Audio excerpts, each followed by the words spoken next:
All right, we are back, folks, man. I know it's been a while since we did one of these cooking videos, man. So today is Valentine's Day, and we are gonna do some surf and turf, man. We're gonna get it started right now with some shrimp we got here. We got some large shrimp.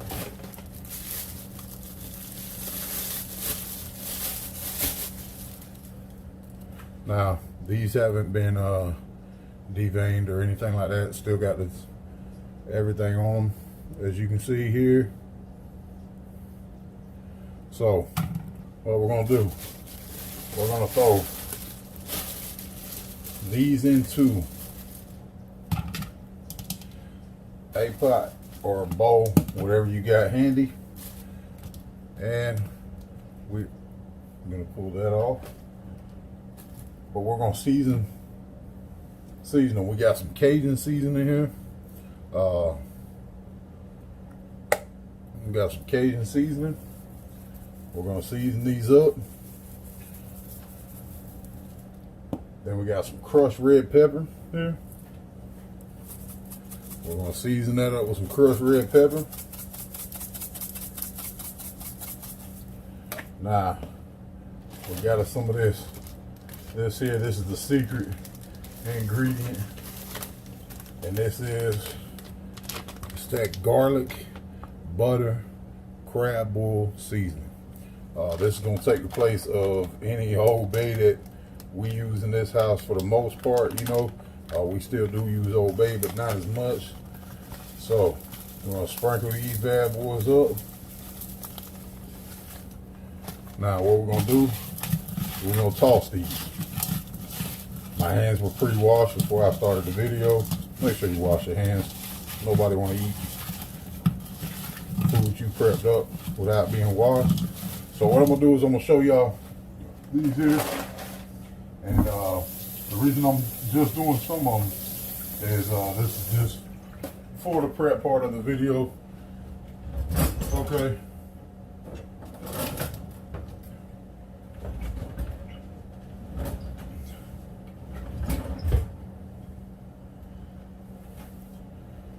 Now, once you toss these up, and you got your seasoning all the way around them. Me, myself, I like to skewer them, but you don't have to skewer. You don't have to do none of that. You can just put them right on the grill if you don't have skewers. But I do have skewers. So I'm gonna skewer mine. So what we're gonna do is we're gonna run it down straight through the back, just like that. We're gonna run that son of a bitch all the way down there like this.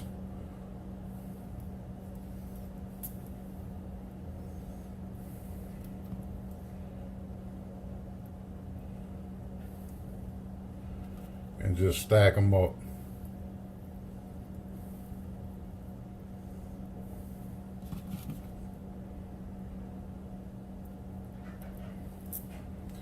Now, when you're cooking these, remember, man, it doesn't take long to cook these shrimp. You know, when you got a nice hot grill, I'd say 2 minutes per side at the max. You know, I mean, even if you got some of the biggest shrimp, like these are pretty big shrimp. You can tell by my hands. These are pretty big shrimp. And I wouldn't cook these no more than like 2 minutes per side.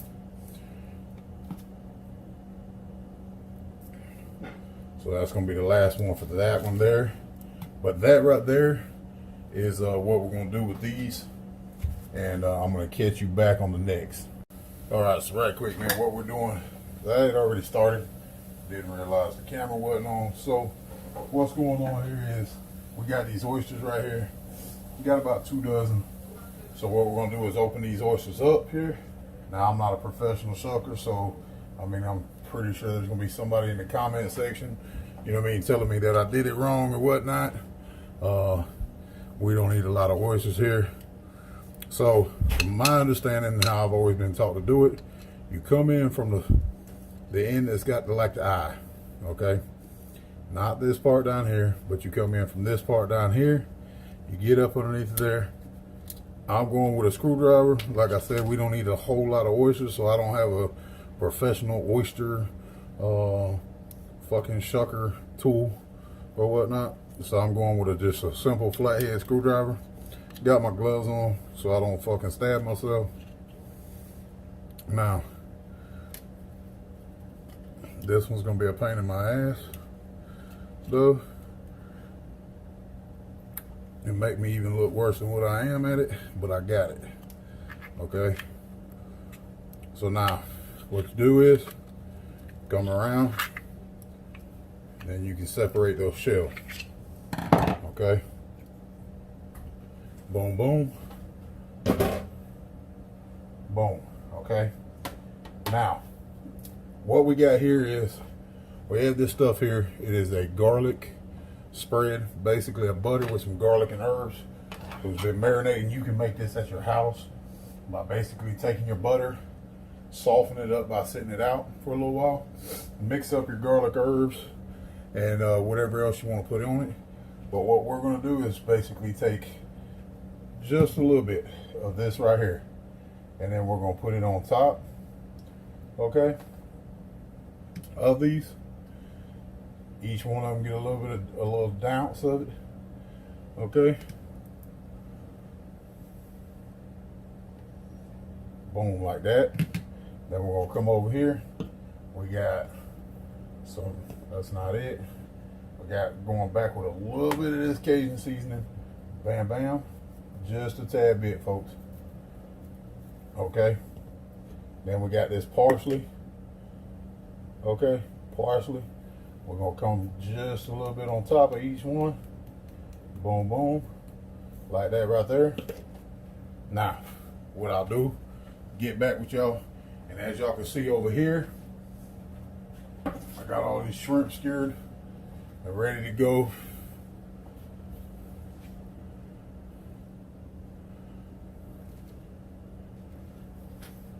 So they're ready to go on the grill as well.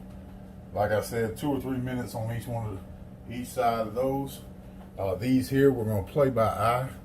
I'm gonna let that butter melt, let them steam off on the grill, and we'll get to y'all whenever we get out there. All right, so as you can see, man, we got all of it done. Now what we're gonna do is take a little bit of grated Parmesan and just sprinkle it all over the top of this. And now this is all before this goes on the grill too. Okay. So a recap on this, we got grated Parmesan on the very top. We got some butter garlic spread. You can make this at home by mixing up your garlic, herbs, stuff like that in a bowl, wrapping it in cellophane, putting it back in the refrigerator, harden up. We got parsley flakes. And then we got a little bit of Cajun seasoning on those. Now, I'm gonna put these back in the fridge, and then we're gonna prep these steaks. All right, so what's going on, folks, man? We are back. Now, normally, man, when I cook steaks, I do ribeyes, okay? But the meat store I shop at was out of ribeyes whenever we went, so I ended up with a New York strip. I don't really care for these, but it is what it is, man. You got to make do with what you got to do, because I don't shop for meat at Walmart and stuff like that. So what you're going to see me do here is I am just going to go through each one of these, take a fork, and stab the shit out of them, okay? You can use a meat cleaver to, or not a meat cleaver, but a meat tenderizer if you have one. I don't. So this is what I do. Don't have those fancy gadgets. I mean, I got some that you can put this into and it shoots like 500 needles down inside of it. I don't have one of those. Then they got the hammer that you can use.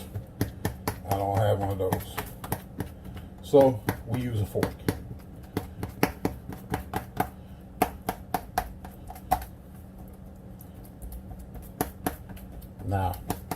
gonna make sure we do each side of these. And then steak for seasoning should be kept real simple, okay? Me myself, you know, I know a lot of people who just black pepper and salt. Me myself, I add a little bit more, but I don't add a whole lot of stuff. Now that's completely on you, you know what I mean?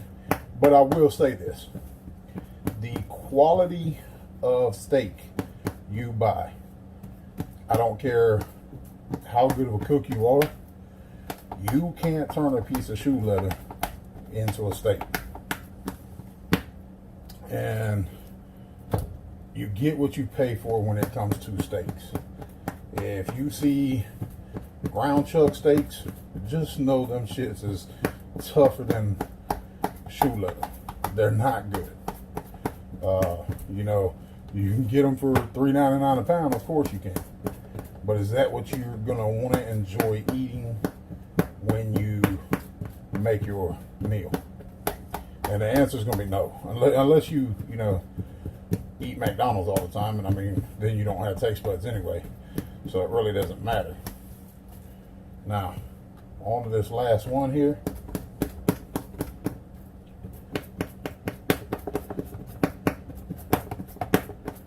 And this is going to be a long video probably, so I may end up breaking this up into 2 videos here. And remember, folks, always wash your hands, man. You know what I mean? Always wash your hands. Even in between, like, touching your seasonings and stuff like that. You know, like, you touch your meats now.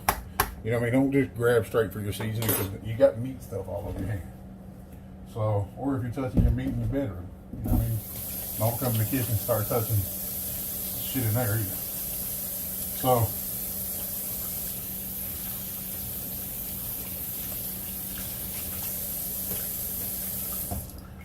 grab me a napkin here.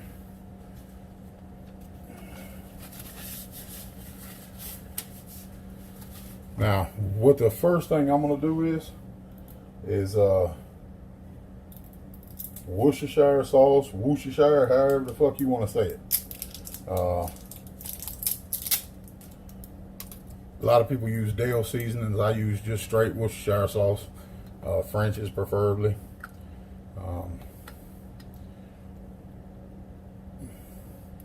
And you're not going to leave these in a bed of this stuff, but you are going to put a good little coating on them. So let me flip these out here. Okay, now put you a good little coating on them.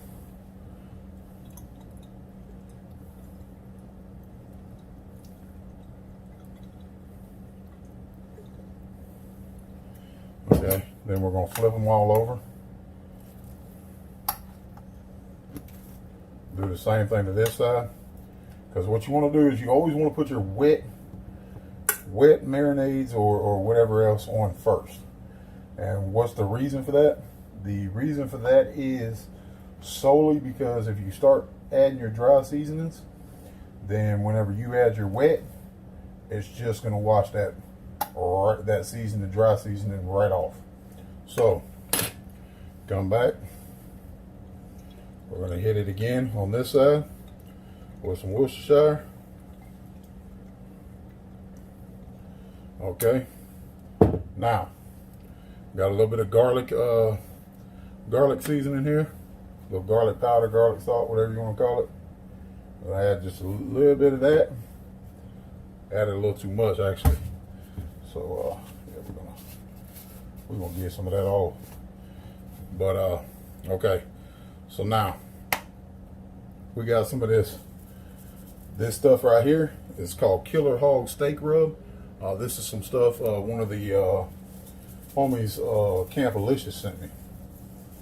And it's pretty good stuff, man. I've used it a couple times. Pretty good, I must say.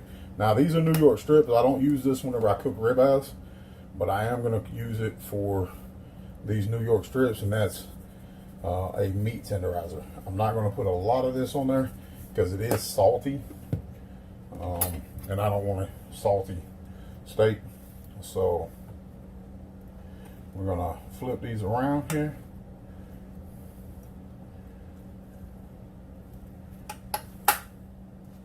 Now, I know a lot of y'all know about cooking and everything else, man. So, you know, man, I'm gonna tell you, there's something about a woman, man, that loves a man that can cook. And for our Valentine's Day, every year, I make my wife surf and turf somehow, whether it's crab boil and steaks. Steaks and shrimp, steaks and lobsters. This year here we're doing steak, oyster, and shrimp. And she's always grateful, always loves it. So now that right there is done. We're gonna let that sit for probably about 45 minutes in the refrigerator. And then what we're gonna do is pull it out 15 minutes before we're ready to throw it on the grill so it can come back down to temp.